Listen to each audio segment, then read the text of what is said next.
The Irish Sea stretched calm that morning, a blue vastness breathing in gentle rhythm. Hundreds of yachts, sails trimmed white against the summer horizon, lined up for what was meant to be the pinnacle of ocean racing, the Fastnet race, a 600-mile challenge from Cowes to the Fastnet Rock and back. The year was 1979.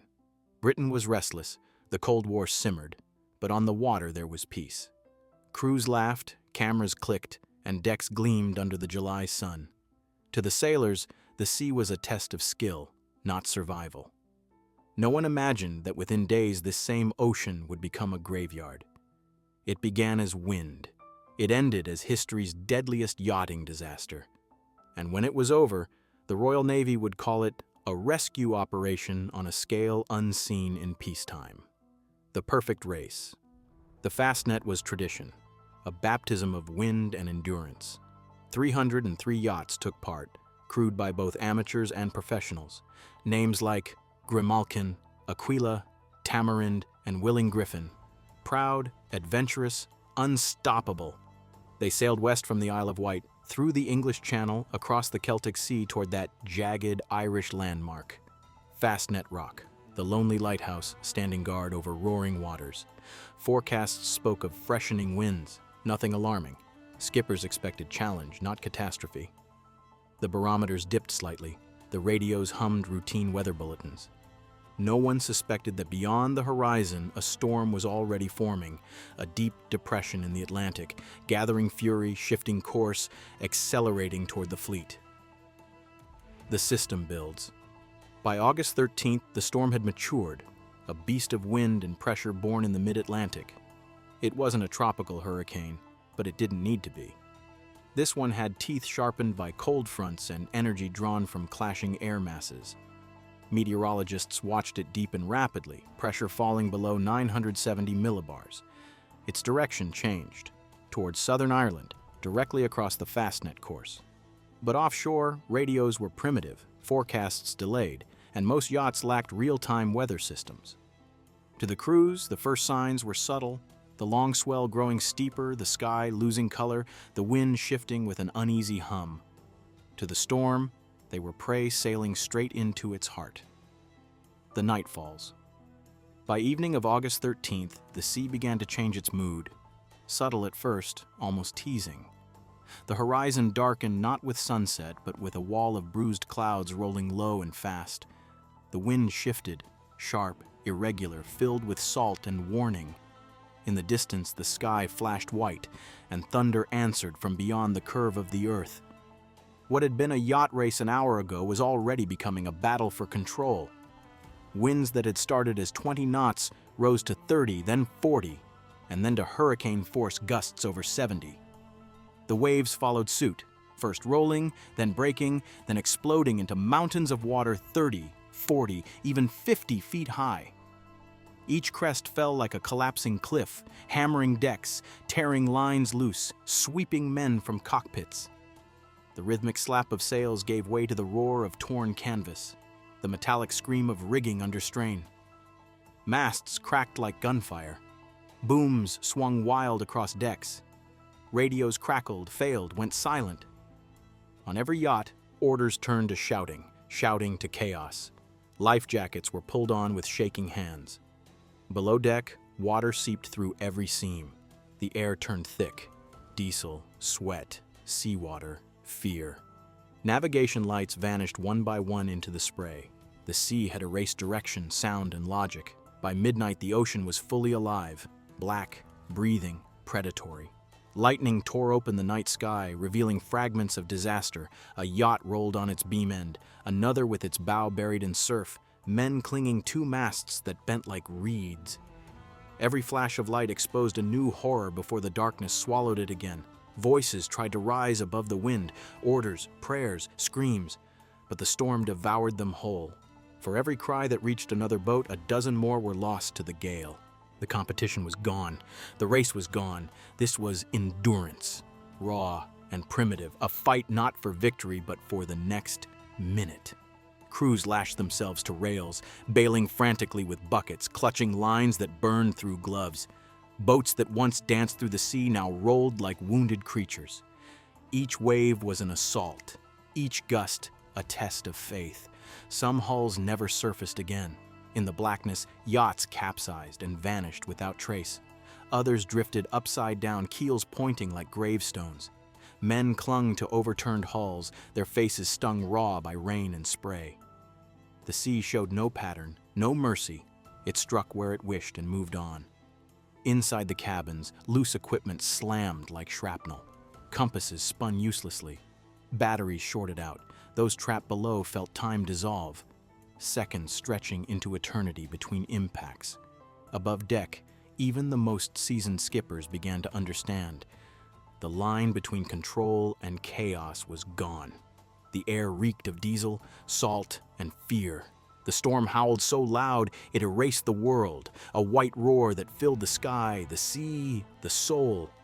For many, rescue was not a question of when, but whether. Hours away or never coming.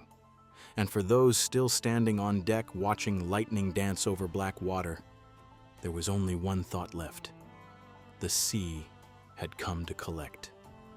Distress calls. The first mayday came just after 11 p.m. A trembling voice over the static. "We are capsized." Engine flooded, taking water. Then another and another. Within minutes, the airwaves filled with fragments of terror. Coordinates half heard, words drowned in wind. To the Coast Guard, it sounded like the sea itself was screaming. Radar screens flickered. Operators strained to separate one cry from another. Across the southern Irish coast, emergency channels lit up red. Yacht names, positions, broken signals, silence. In the control rooms, officers exchanged glances that needed no words. This is no ordinary storm. They scrambled everything they had: aircraft, lifeboats, naval ships, helicopters from RNAS Culdros and Irish bases. But visibility was near zero.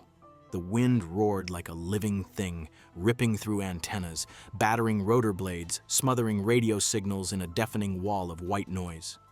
Helicopter crews launched into darkness anyway. 70-knot gusts hammering the fuselage, waves rising higher than the rotors themselves. Pilots flew blind, instruments shaking, fuel lines icing, trying to find tiny yachts swallowed by the sea. Searchlights stabbed the night, beams catching glimpses of masts vanishing into black water. Every few minutes, another mayday. A voice, "We've lost the rig." Another, "Crew in the water." Then static. Only static. Radio logs would later record 115 distress calls in a single night, more than any race, any storm, any system could handle. The network was overwhelmed, tangled in panic and noise. Even the rescuers began losing contact with one another. Messages overlapped, coordinates repeated, positions contradicted. The sea was everywhere, and so was the fear. Out there, in that furious dark, hundreds of sailors clung to hulls or life rafts as waves, the height of houses, rolled over them. For those adrift, help was not hope. It was a distant, broken voice buried in static. Some tried to light flares, but the rain drowned them instantly. Others tied themselves to rails or rudders, whispering prayers no one would ever hear. On Aquila, the mast went down, tearing the deck apart. On Grimalkin, 2 men were swept away by a single breaking wave, gone before anyone could call their names. On Tamarind, a woman screamed as the hull rolled. Her voice was cut short by the ocean itself. There was no longer any distinction: racer, rescuer, rich, or amateur. The sea had become the great equalizer, indifferent and absolute. In that long black night, under lightning and thunder, men realized a truth older than sail or steel.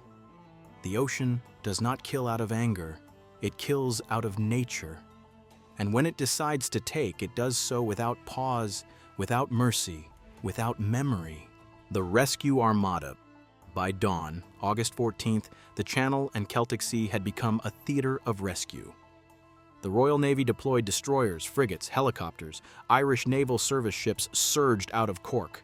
Lifeboats from Baltimore, Courtmacsherry, Youghal fought to reach survivors. Helicopter crews risked everything, lowering winchmen into 50-foot troughs, pulling soaked, hypothermic sailors from the edge of death. Some were found clinging to life rafts half deflated, others lashed to wreckage.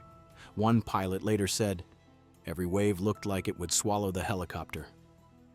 And sometimes it did. The air was filled with rotor noise, distress flares, and wind that screamed like iron. By noon, it was not a race anymore. It was a mass rescue, one of the largest in maritime history. The toll. When the storm finally moved north, the sea was littered with fragments, shredded sails, life rafts, masts, life jackets, and bodies. Of the 303 yachts that had started, only 85 finished. 24 were abandoned, 5 sank completely, 15 sailors were dead, 125 were rescued from the water or wreckage. The survivors' stories would haunt maritime training for decades. Tales of men lashed to hulls, women trapped below deck, rafts overturning in monstrous waves. The press called it the night the sea turned against its own. In truth, the sea had only reminded them who was in command. Lessons of the storm. The 1979 Fastnet Disaster became a turning point, a moment when the ocean forced humanity to look hard into its reflection. The aftermath revealed not just wreckage, but the arrogance of an age that believed technology could outwit nature. Investigations uncovered a chain of misjudgments that turned a proud race into tragedy. Flawed weather forecasts that downplayed the storm's intensity, inadequate radio coverage that left dozens of yachts isolated, and a dangerous faith in yacht designs built for speed rather than endurance. Boats that sliced beautifully through calm seas crumbled when the waves became walls. Their sleek hulls, light rigs, and experimental keels, once symbols of innovation, became liabilities in the chaos. Below deck, gear came loose, hatches failed, and safety lines snapped under pressure. On some boats, the cabins flooded within minutes, trapping crews in darkness and debris. Many sailors were seasoned, yet few had ever faced a true North Atlantic gale. They had trained for competition, not survival. There were no coordinated storm drills, no standardized mayday procedures, and in many cases, no life jackets worn. Some yachts carried life rafts that failed to inflate or were ripped away before they could be boarded. For those who lived, the ocean's lesson was brutal and unforgettable. The sea respects neither experience nor rank, only preparation. In the months that followed, inquiry boards convened in London and Dublin. The findings reshaped ocean racing forever. Safety regulations were rewritten from the keel up, storm sails became mandatory, watertight compartments reinforced, and every yacht was required to carry life rafts tested against hurricane-force winds. The Royal Ocean Racing Club introduced strict training programs, survival at sea courses, and rigorous inspection regimes. Weather forecasting systems were modernized, and communication protocols established between fleets and coastal stations, so no skipper would again sail blind into disaster. It wasn't just equipment that changed. The entire philosophy of sailing did. The romantic notion of man conquering nature gave way to respect, humility, and science. For the first time, sailors began to speak not of defying the storm, but of working with it. Ocean racing evolved from daring sport to disciplined art, one that demanded both courage and caution in equal measure. Today, in every sailing manual, a quiet paragraph stands dedicated to Fastnet 79, a warning written in salt, sorrow, and ink that will never fade. Its lesson is eternal. Nature doesn't negotiate. It doesn't argue or compromise, it simply waits. And when ignored, it corrects. The sailors who faced that storm learned the truth the hard way. The ocean never punishes out of cruelty, it punishes out of balance. And in that balance lies the price of every mistake made upon its surface. The sea remembers. Out at Fastnet Rock, the lighthouse still stands, cold, immovable, indifferent. It has watched centuries of ships pass and vanish. To this day, sailors who round it feel a quiet reverence, not for victory, but for those who never made it home. Every August in the mist, the sound of halyards and rigging echoes like whispers of ghosts. The ocean has long since calmed, but memory stays restless. The Fastnet tragedy was not just a storm, it was a mirror held up to human fragility. For every man who raced that summer, the sea became something else. Not an opponent, but a judge. Legacy and lesson.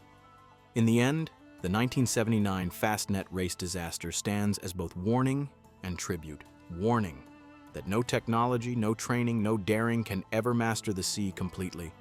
Tribute to those who tried. The Royal Navy, Irish Coast Guard, lifeboat volunteers, and the sailors who fought till dawn. The race resumed in later years, rebuilt, re-regulated, but never the same. The wind still fills sails, the rock still glows white in fog, but behind every tack and turn lies a memory. The storm that changed everything. And somewhere beneath those waves, the sea keeps its silence, because the sea remembers, even when men choose to forget.